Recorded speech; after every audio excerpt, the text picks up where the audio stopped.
एक छोटा सा प्रोजेक्ट है, वहां पर सिर्फ 7 किलोमीटर या 10 किलोमीटर का टनल बनाना है, सिर्फ 10 किलोमीटर का, और 7000 मेगावाट सिर्फ उस टनल से आप हासिल कर सकते हैं और आपकी मुल्क की फौरी तौर पे आप वाइबल हो सकते हैं।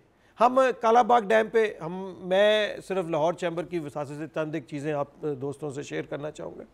हमने कहा है कि हम एक पॉलिटिकल कंसेंसस डेवलप करते हैं, एक क्योंकि मेरा छोटा सा तल्लुक़ मैं ख़ुद भी पॉलिटिकल वर्कर भी हूँ, और उस हवाले से हमने कहा कि हम तमाम पॉलिटिकल पार्टीज़ को ऑन बोर्ड करते हैं और उसको कहते हैं कि इस मुल्क में आपके झगड़े फसाद लड़ाइयाँ अपनी जगह पे मौजूद रहें, हम उससे हमारा कोई लेकिन मुल्क की इकानमी को आप प्लीज़ डिस्टर्ब ना करें, क्योंकि उससे जब मुल्क की इकानमी को डिस्टर्ब होती है तो फिर पूरा पाकिस्तान डिस्टर्ब हो जाता है और उसका डायरेक्ट जो इम्पैक्ट है वो आम पब्लिक पर पड़ता है। तो हमने उसके ऊपर एक शुरू किया है, उसमें सिकंदर लोधी साहब भी हमारे साथ है माशाल्लाह।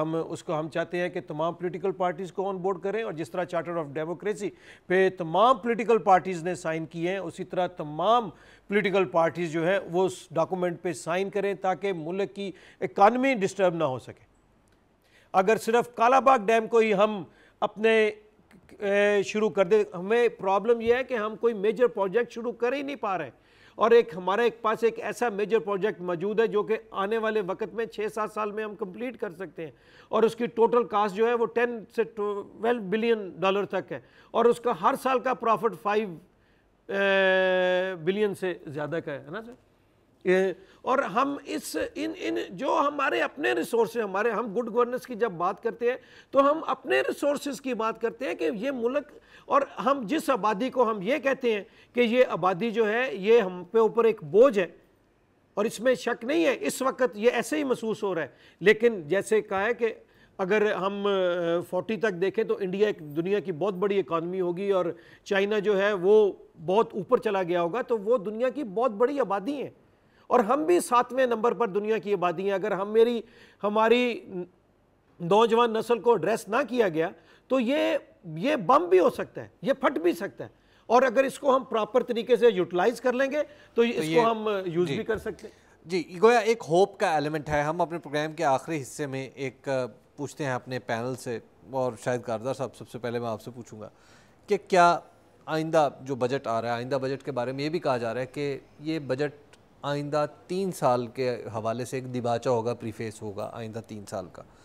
क्या हम आम आदमी, वो आदमी जो पॉवर्टी लाइन के करीब करीब रहता है, क्या उसकी ज़िंदगी को इम्प्रूव होता हुआ देख रहे हैं अगले 12 महीनों में? नहीं, मुझे जो सच्ची बात है इस वक्त ऐसी कोई नवीद नहीं है। ये मुश्किल से ये जो मईशत है इसकी सुस्त रवि बड़ी मुश्किल से तब्दील होगी। हमें अपनी सोच भी तब्दील करनी है, अपनी तरजीहात को तब्दील करना है। अब वो अगले साल तो होती नज़र नहीं आ रही जो मैंने देखा है। आहिस्ता आहिस्ता कैसे तब्दीली आएगी, किस तरह हम अपनी सोच तब्दील करेंगे, अपनी तरजीहात के हवाले से, हिकमत अमली के हवाले से, अपनी दोस्तियों के हवाले से, और ये कि हमने ये जो निज़ाम है उसको जो उसका बोझ लोगों पर डालना है, इस्तिताअत के मुताबिक डालना है। जो टैक्सों का निज़ाम हम राज करने अब चल पड़े हैं, उससे जो वसाइल पैदा होंगे उनका इस्तेमाल कहाँ होना, ये सारी चीज़ें करने वाली बात है। इस वक्त तो कोई ऐसे आसार अगले साल के तो कोई इतने अच्छे नहीं हैं। उम्मीद की जा सकती है कि लोग और ये बच्चे अपना दबाव जारी रखें तो आहिस्ता आहिस्ता एक तब्दीली आए। वक्त हमारे सबके पास बड़ा कम है, तब्दीली तेज़ी से आनी चाहिए। दुनिया तो बड़ी तेज़ी से तरक्की कर रही है, हमारे यहाँ तब्दीली बड़ी सुस्त रवि से आ रही है। ज़फ़र साहब, आपका क्या ख्याल है आइंदा साल के बारे में? नहीं, आइंदा साल बड़ा मुश्किल साल है, क्योंकि गवर्नमेंट खुद ही अंदिया दे रही है कि हमने मुश्किल फ़ैसले करने हैं, तो उससे हमें तो किसी किस्म की होप जो है वो इस साल नज़र नहीं आती।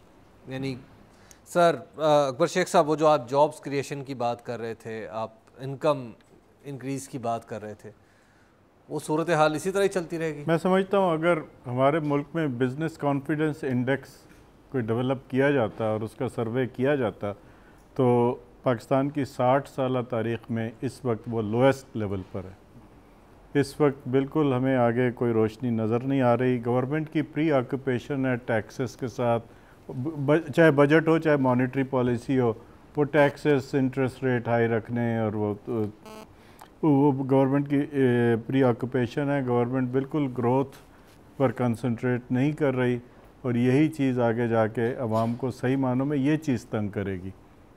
जी सिकंदर लोधी साहब, आप क्या कहते हैं? साल हमारा जो है गरीबों का हाल यही रहेगा? नहीं, मैं दो चीज़ें इसमें कहूँगा कि इस बजट से तो हमें कोई ज़्यादा उम्मीद नहीं रखनी चाहिए, लेकिन मायूस नहीं होना चाहिए। मेरा ये यकीन है कि इस मुल्क में बड़ा पोटेंशियल है, इस मुल्क में ग्रोथ के लिए लोगों में मेहनत करने का बड़ा है। 40% हमारी जो यंग पॉपुलेशन है बिटवीन 18 to 20 ईयर्स, वो बिल्कुल इस वक्त ऐसे पॉइंट पे खड़ी है कि जो थोड़े से एक किक स्टार्ट के साथ आपकी इकॉनमी में एक मेजर कंट्रीब्यूशन उसका हो सकता है।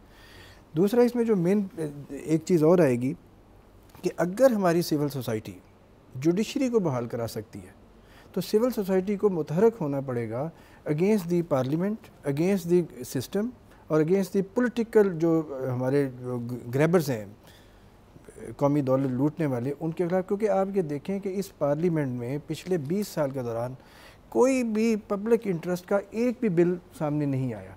उनके अपने इंसेंटिव्स, उनकी अपनी मुराद के बिल सारे पास हो जाते थे। जब गरीबों को रिलीफ देने का बिल आता था तो कोरम टूट जाता था। जी जी प्लीज़। हमारे वज़राए ख़जाना के बड़े इंटरेस्टिंग किस्से रहे हैं। पाकिस्तान में हमेशा वज़ीर ख़जाना पाकिस्तान से नहीं कहीं बाहर से आता है। पाकिस्तान के वज़ीर ख़जाना की एक ख़ासियत ये होती है कि आम तौर पर वो वर्ल्ड बैंक या IMF से आता है, उसने बाहर से पढ़ा होता है, उसे स्टैटिस्टिक्स बहुत आते हैं, इकोनॉमिक्स पे उसका अबूर होता है। लेकिन पाकिस्तान की ग्राउंड रियलिटी, ज़मीनी हकीकत यह है कि यहाँ पर 6,000 रुपये वो इनकम जो पार्लियामेंट ने मुकर्रर कर रखी है कम अज़ कम, उसके तहत बजट नहीं बनाया जाता। अरबों का बजट बनाया जाता है जिसमें खरबों के खसारे भी होते हैं। दावा बहुत बड़ा है, रियाजी में आपको तूले शब फ़िराक ज़रा नाप दीजिए। बदलता पाकिस्तान से हबीब अकरम को इजाज़त दीजिए, अगले हफ्ते फिर मिलेंगे। खुदा हाफ़िज़।